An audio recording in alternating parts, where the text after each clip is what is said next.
So I have started the recording, and now you can raise your hands for your queries. I have received one query which I will address.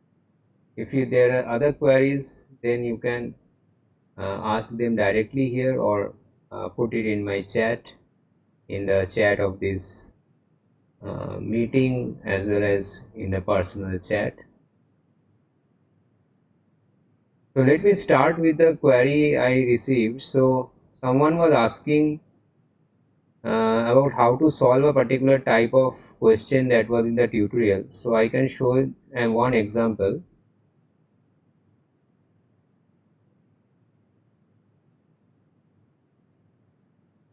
So let me see. If you are able to see the screen, the whiteboard, can you see?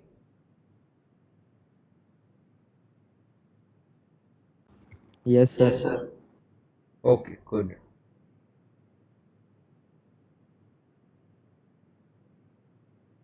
So the query was regarding the fourth question of tutorial 1, where you are asked to find out the radix of the number system given some relationship between two numbers. So I will show you one of it. I will show you one, like as a example. Suppose we are given this root something, maybe 1. So I will take an easy one. So 1 and 2. So let me see.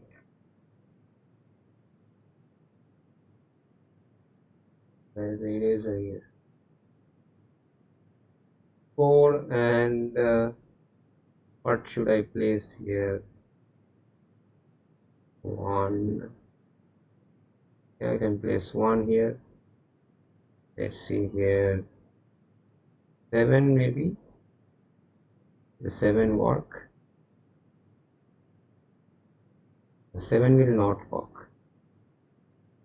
Can someone give me one of the examples from the tutorial sheet? Sir, Sir, 5 5 will work. will work. 5 will work. Okay.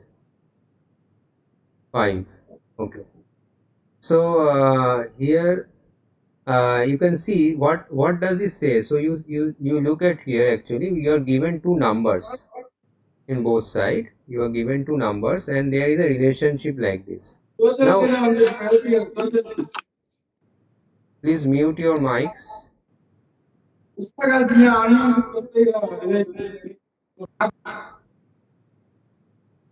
Okay. Please keep your mics muted unless you are speaking. So otherwise these sort of disturbances will keep on happening. So you see, actually now when you look here, you have to interpret that the relationship is between the quantities represented in both sides. So the relationship is between the quantities. So this 4 1, suppose there is a number, these are numbers in a particular number system of base R.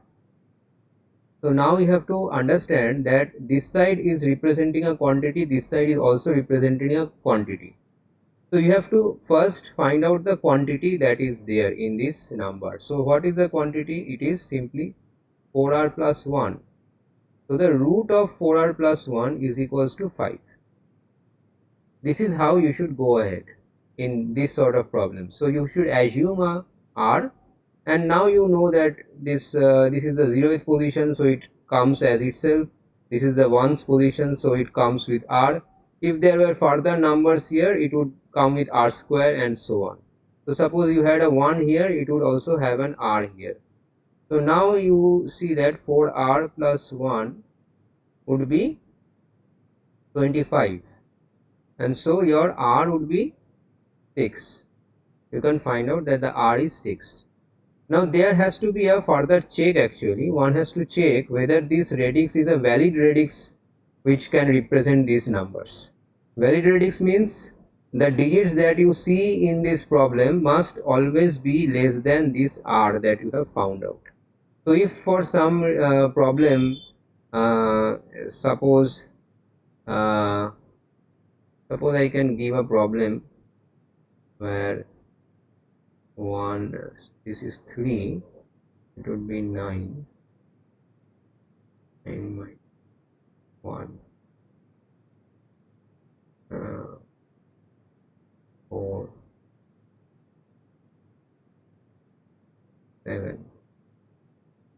Suppose I give you like this and I ask you to find out r. Then what you will do? You will do the same thing, right? R plus 7 would be 9. So I hope you understand this. R plus 7 would be 9. But then you find out that your r would be equals to 2. But this would not be valid because the digits that you have used in the problem are more than 2. So this does not give you a valid radix. So in that case, if you find some answer like this, you have to say that this equation is not valid in any in any number system. This equation is not valid in any number system. Okay, so that would be your answer then. Any questions coming up? I hope this clears the doubt or the query. So you have to go, Dharmendra.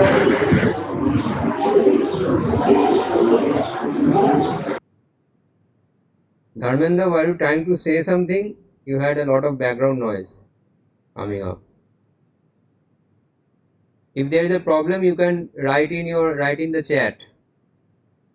So in this way, you can see for any numbers that have been given, you have to only assume this r actually, and then you can solve, and then solve for r. That is the actually the question.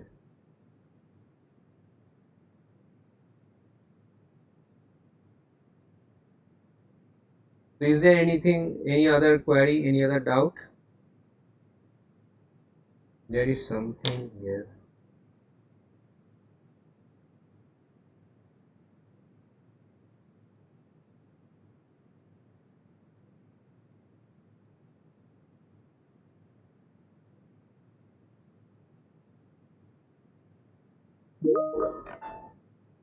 Okay, in general introduction quiz, please explain the Haridwar and 30 kilometers question. What was that question? I forgot. Can someone may remind me of that question? Haridwar and 30 kilometers. What was asked there?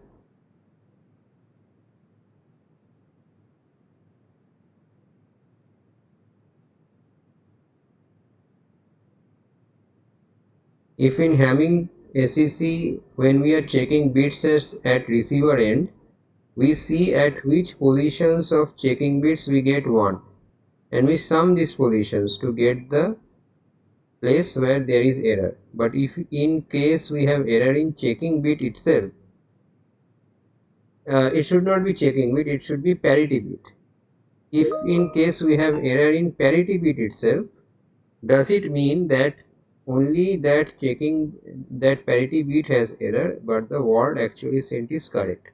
You are right, absolutely right, but you are writing this terminology is wrong. So when you have some string of bits at the receiving end, then remember that these are not check bits. These are parity bits that has been calculated and sent to you.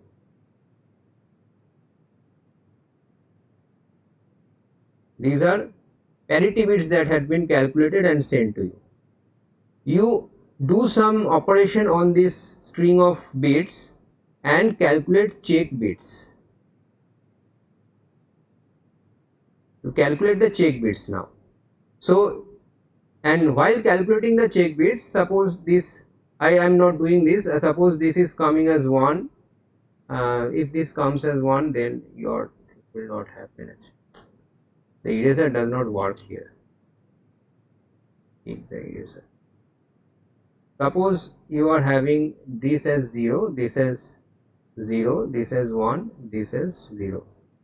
Then what is the position of error? This bit. So the parity bit 4 is in error. So one of the parity bits is in error. So you have mentioned here one of the checking bits is in error. That should not be the correct terminology used. One of the parity bits is in error. But your conclusion is correct. So that means that the sent word is where? This is the sent word. This is the sent word. So the sent word is not affected, it remains correct. So if you have a situation like this where from the check bits you can figure out that one of the parity bit positions is in error, then your sent word is unaffected.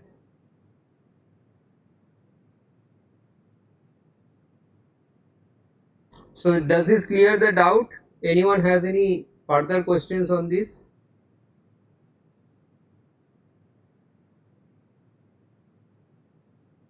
Okay, that Haridwar and 30 kilometers question was like 30 kilometers is abstract quantity. Yes. So because your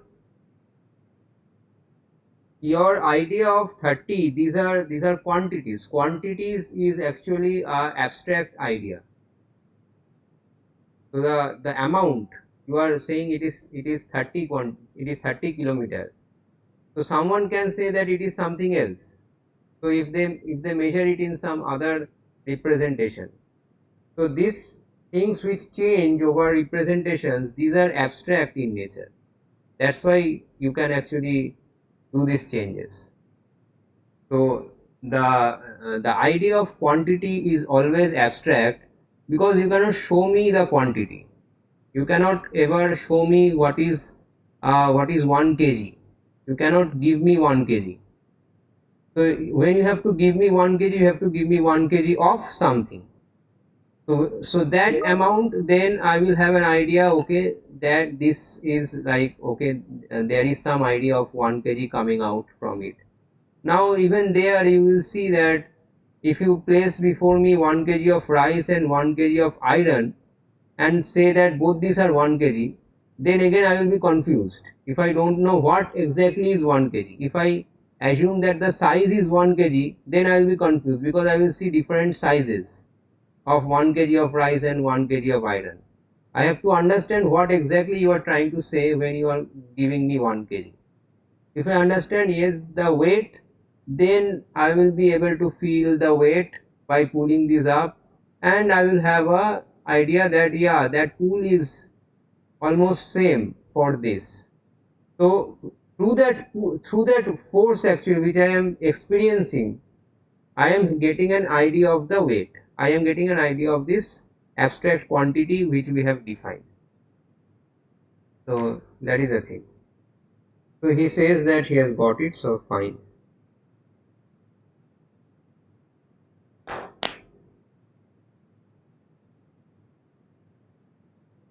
Okay, so any other query regarding all this? Sir, question number 6. Question number 6 क्या है वो बताओ. I don't have questions with me. Sir, 9 to H, we have to convert it from hexadecimal to binary. Sir, but we don't know how to convert H to binary. And H is actually, H means it is hexadecimal. So Okay, whatever sir. is there before H, it's hexadecimal. Okay, That is the sir. number actually. Okay. Okay, sir. Thank you, sir. Someone has sent a chat.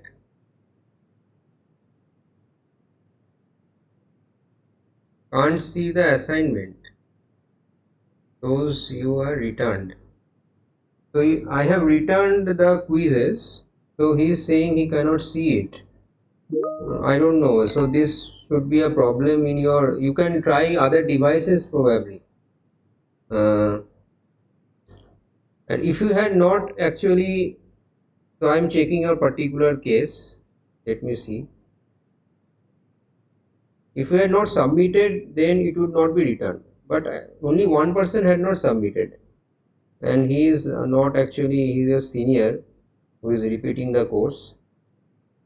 So I can see all 146 out of 147 had been returned. So your quiz is also returned. You should check in some other devices. I cannot actually help you in this.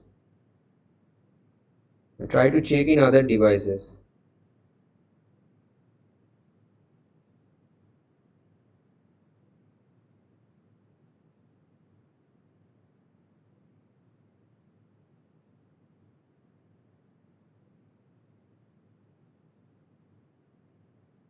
Okay, so as a further question, like if meter is defined like a specific distance traveled by light in a specific time, so how can one be confused about similarly like 1 kg?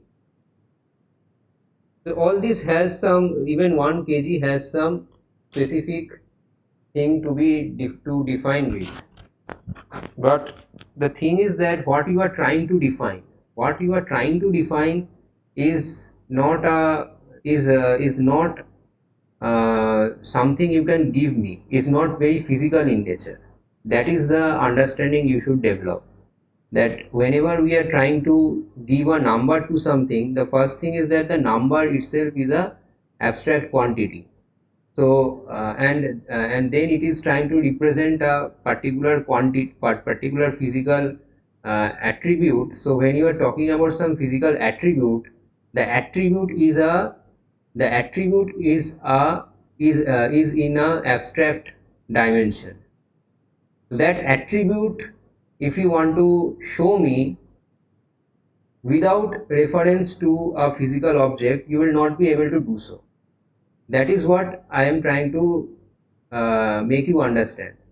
So yes, there is a specific distance which we call a meter, but unless we have that specific distance, okay, we will not be having the idea of meter coming out. So the idea of, but now you can work with that idea of meter even without the without that distance, without looking at the specific distance all the time.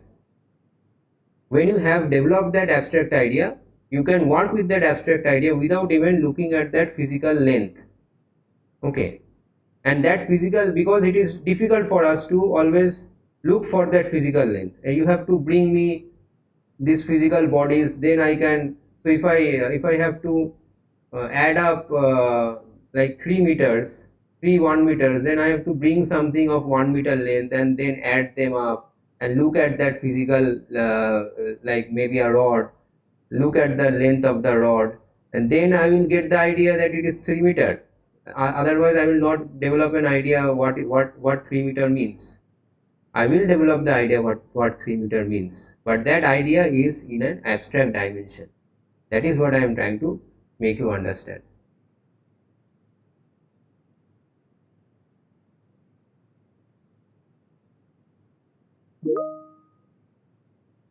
Yeah.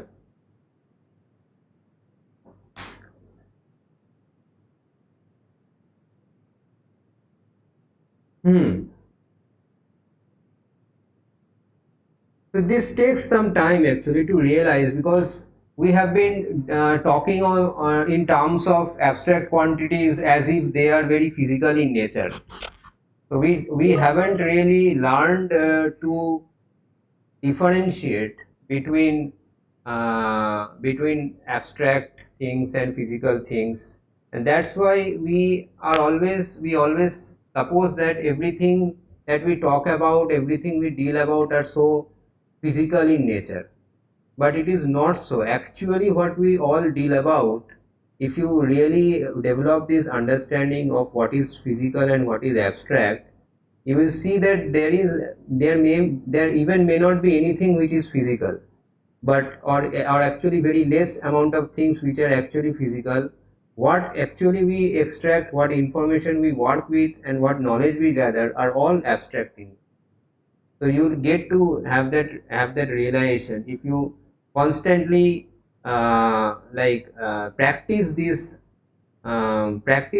perspective of looking at things and understanding whether it is physical or it is abstract. So what you are gathering, whether you are actually gathering a physical information or you are gathering an abstract information.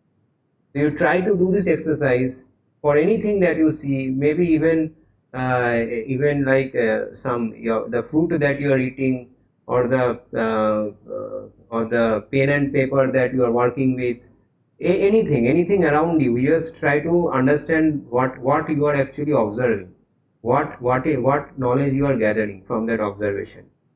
So you have to look into things carefully, otherwise these ideas will not come to you. So otherwise you will you will keep playing with things without understanding what those things actually are. So it will be like that. So when you come to see things as they really are, then you actually getting some knowledge about those things. This requires some practice. This doesn't happen in one day, but you have to train yourself. You have to train yourself to look into things in this way. Then you will be able to discriminate. You will develop the power of discrimination. This power of discrimination is often used in a negative connotation, but when I am saying the power of discrimination, I am trying to say what is what. You will be able to separate these things. Power of discrimination is the power to separate things out. That does not mean you judge something as bad and judge something as good. That judgment is bad actually. Discrimination is a power, but if you do judgment based on discrimination, then that is not good actually. So if you some people have dark skin, some people have fair skin, that it is obvious to everyone. But if you are judging them based on that fact, that is something you should not do. Being judgmental is not good. But you should be able to discriminate. Okay, so that is a power, that is a quality of your intelligence actually. Even it is higher than intelligence, there's a power of discrimination. So you should be able to do that. The more you are able to do that, the better you will get the knowledge about a certain thing. That is what actually our scientists also are doing. They are trying to define things. Defining things is discriminating between one thing and the other. Just trying to understand what exactly is this thing and what are its features which are only present in itself, only present in it and not present in other things. That feature will discriminate this particular object from other objects.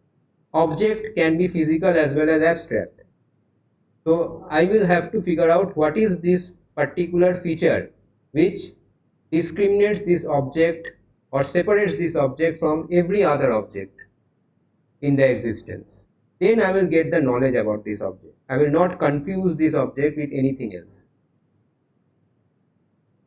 So that is a very high level quality that one should develop, and that is what the scientists do. That is what our ancient rishis have also done by understanding the dharma of different objects. So they used this term dharma to understand the definition, the property of different things. Sir, do we consider non-terminating fractional parts as finite? If they are non-terminating, you should not consider them finite. It's very obvious. Okay, non-terminating means they will go on. So it is infinite. So unless they don't terminate, there is no concept of making it finite. Okay, so Dhiti has actually asked a pertinent question. There might be confusion in some of you regarding this. And this is also a very obvious answer. You should ask any question. So even if the answers are obvious, don't mind. And you are new to this subject, you are new to some concepts, so you should clarify them.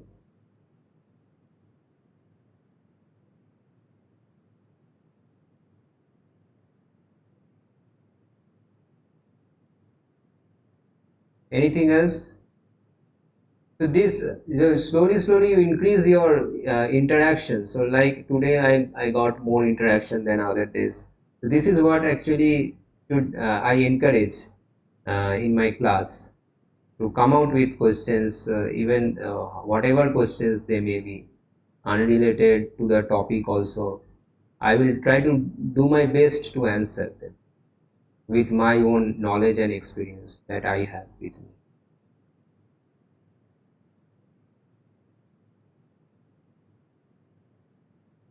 So today we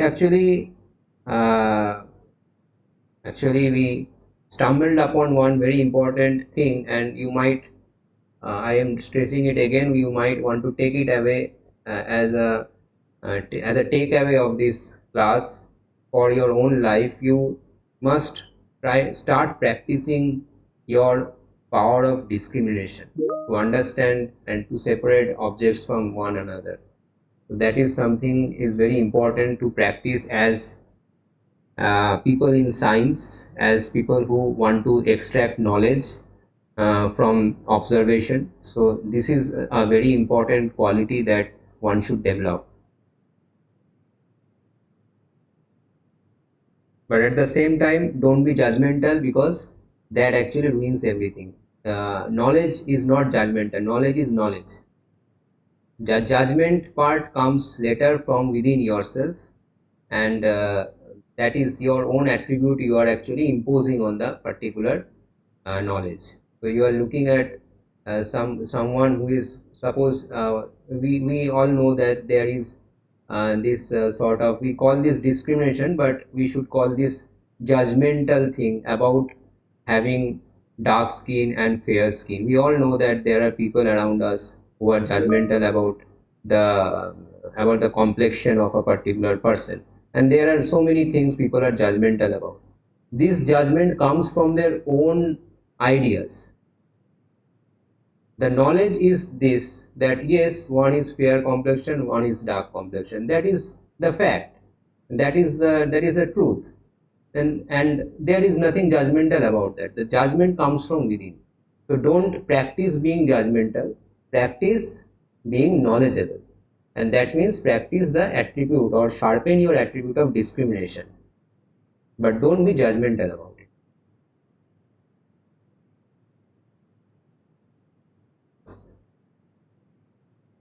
Tutorial 1 question 9b. What is that question? Essay, you give me a number, I will not, I don't remember all the questions. You should write some question, you should write it down. Pinaki is asking, shouldn't it be finite? I mean, the situation of termination, non-termination depends on the number system you use, right? Of course. So in a particular number system, if you are getting if you are not able to terminate, then that is giving you a infinite, then you are not able to have a finite digits to represent that particular quantity. However, if in one number system you are able to terminate, that means in that number system you are able to use finite number of digits to represent that quantity, that fractional quantity. So it depends on the number system. True. The same thing is terminating. So what Pinaki has written is correct, but it depends on the number system. So Dhriti was asking, we consider non-terminating fractional parts as finite. I hope she was mentioning that in a particular number system, the experience is that you are not able to get terminating fractional part. So the number which represent the fractional part was not terminating. So in that particular number system, you are unable to use finite number of digits. But in you change the number system, you might be able to represent that fractional quantity with a finite number of digits. So in that it is finite.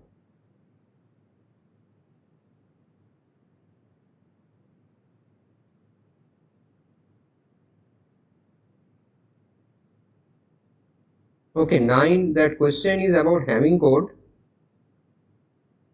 Finding the Hamming code is fine, I guess. Suppose the next one is, suppose when the Hamming code is sent across a communication channel, receivers and check bits are calculated. What is the code that was received in each case? So it will give you the error bit, na? So now you can get the code. So yeah, so already like in the 9a question you are asked to find out the Hamming code, and then in the 9b question the check bits are given. So from the check bits you can calculate the position of the error, and so you can actually figure out what is the Hamming code received. I will not answer it more directly than this. So if you have any confusion or doubt, you can also ask your friends who have understood this problem. That's so you should utilize the time given to solve your tutorials. So I don't know if you are familiar with the concept of group study or not. We used to do a lot of group study, and to sit together and like clarify our doubts within ourselves. So that actually helps a lot. So some people will understand some concept, some people will understand another concept better. So if you have a group of 4 or 5 people, you will see that once a while you meet together and discuss all the topics, you will find that all your knowledge is increasing. So knowledge increases with sharing only. Otherwise, you will also not be knowledgeable. You will only have one pocket of concept clarified, and not the others. And you will find that when you are sharing that concept with others, you will also get more clarification in that concept. So your knowledge also will increase if you are sharing.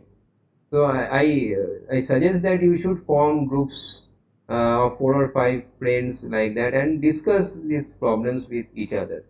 I'm sure most of you are doing like that, but if you are not, then you should actually be part of some group study circle.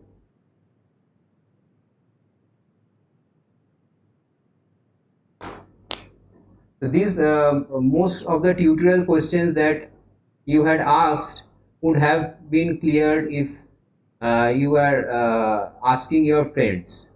But yeah, it is of course better to have have another level of clarification from me if all of the friends are confused in a particular question, or you want a confirmation from me whether the question actually means what you are understanding. So this sort of clarifications from the tutorial part are most welcome. So you should clarify your own understanding about a question before jumping into it and trying to solve it. But how to solve it, that probably your friends would be also able to tell you.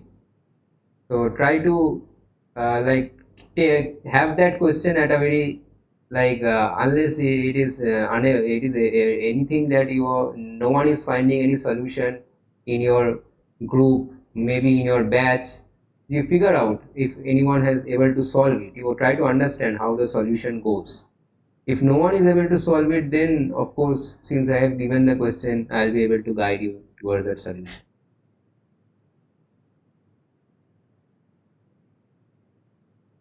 But another thing, that whether you have understood the question correctly or not, that you should always clarify with me. That is true. Okay, is there anything else?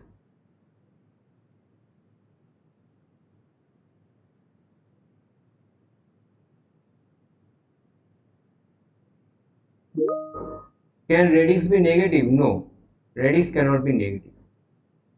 At least I have no idea if there are negative radix system or not. I am not an expert in number systems as such, but in my dealings with number system, I have not faced negative as well as fractional or rational radixes. They are only whole numbers and more than 2. Otherwise, I don't think you will be able to represent a quantity also. They have to be 2 or more. Even with 1 being a radix, 1 being a radix means what? You have only 0 as a digit, right? You will not be able to do anything with that. So you have to come to 2 or more than 2.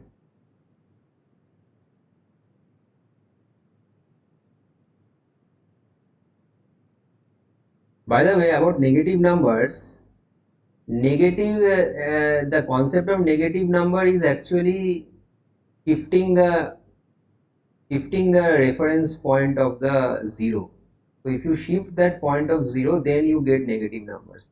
Otherwise, you try to understand that any physical quantity, that any physical thing that we see around us will never be negative, right? Or their features would not be negative as such, because you whatever negative value you can go, so the least negative that you can go, you can fix your 0 there, and then everything becomes positive.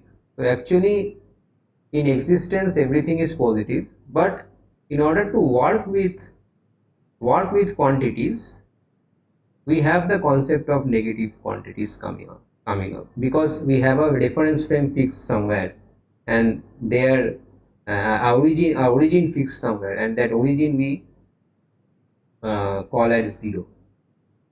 That's why all these negative quantities have emerged.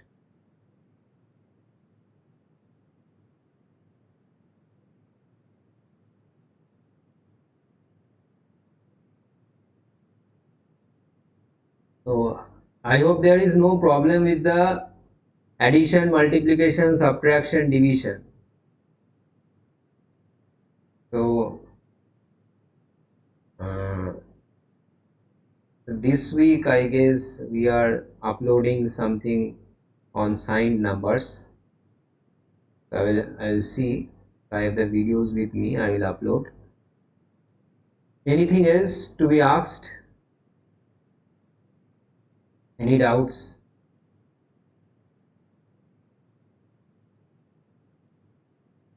Okay, fine. So I will stop sharing the screen. Oh, can it be stopped?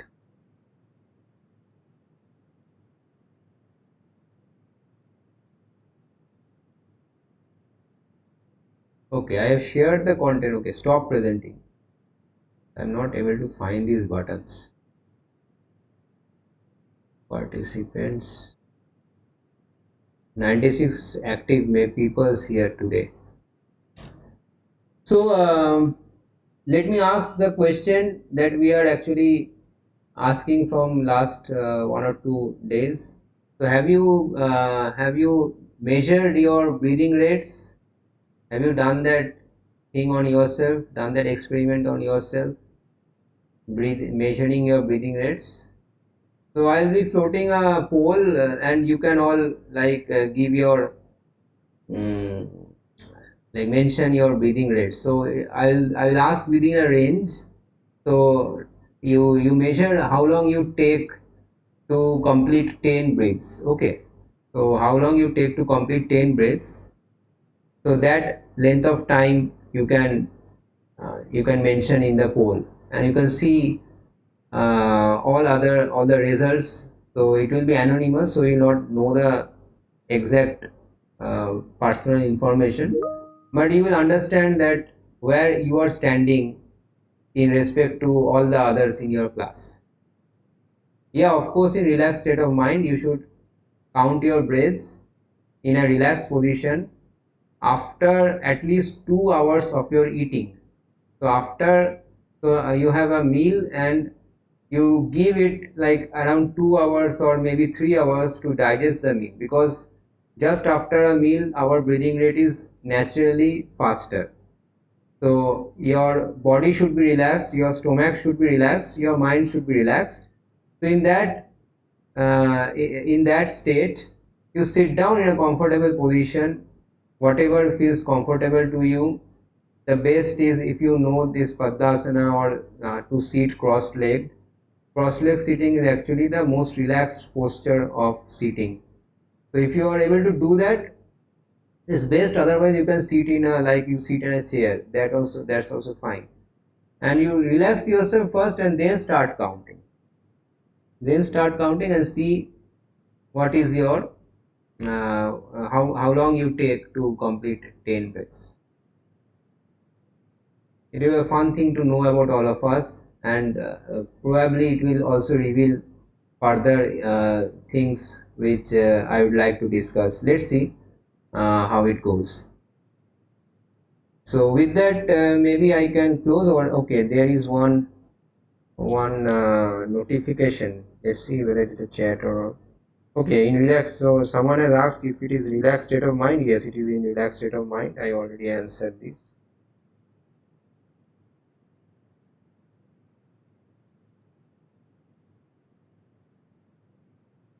Okay, so there are no further questions.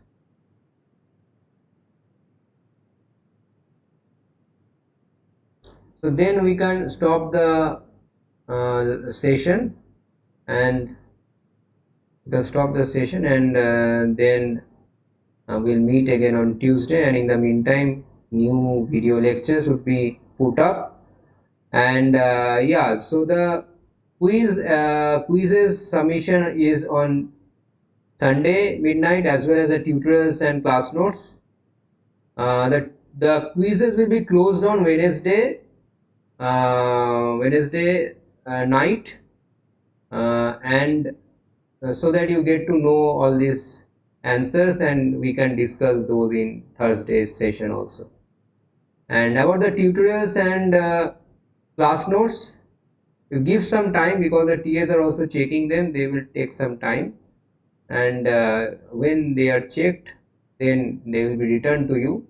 And I think Vaibhav can have a can understand, like the assignment, the tutorials and the class note submission, that also needs to be closed before I can return the assignments to all of you. So that closure, Okay, sir. when we can give that closure? So will it be Wednesday like the quizzes, or do other people want it to like a few more days? So these will be late assignment, late submissions, but even then, at least the submission will be allowed. So Sir, you can. maybe Sunday will be okay. Next Sunday. So like this Sunday, it is the submission deadline for without penalty, and next Sunday the late submission. So like that. So Yes, sir. 2 weeks total, the assignment would be floated. Yes, Okay, yes. that is fine. I think that thing can be done. Some people might have some problem in submitting within time due to many reasons. So 2 weeks is fair enough, I think. In 2 weeks, the submission can be done. Even after that, if someone has not submitted, then it can be left up to their own decision. So, so with that, I will end the session now. So, thank you for attending.